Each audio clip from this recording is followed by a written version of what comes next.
महायुतीने दिलेली आश्वासनं पूर्ण करावी असे उद्धव ठाकरे म्हटले व शेतकऱ्यांना कर्जमुक्त करा असेही उद्धव ठाकरे म्हटले आहे. लाडक्या बहिणींना महिन्याला 2,100 रुपये द्यावे असे सुद्धा उद्धव ठाकरे म्हटले आहे.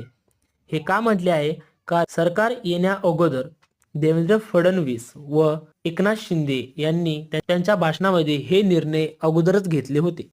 सरकार आलं की आमच्या शेतकऱ्यांना पूर्ण कर्जमाफी आपण देणार आहोत.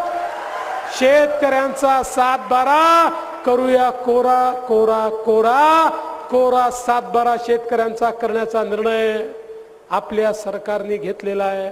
लाडली बहन योजना के पैसे कोड ऑफ कंडक्ट में नहीं अटकने चाहिए. पिछले अक्टूबर के पैसे नवंबर भी हमने अक्टूबर में दे दिए.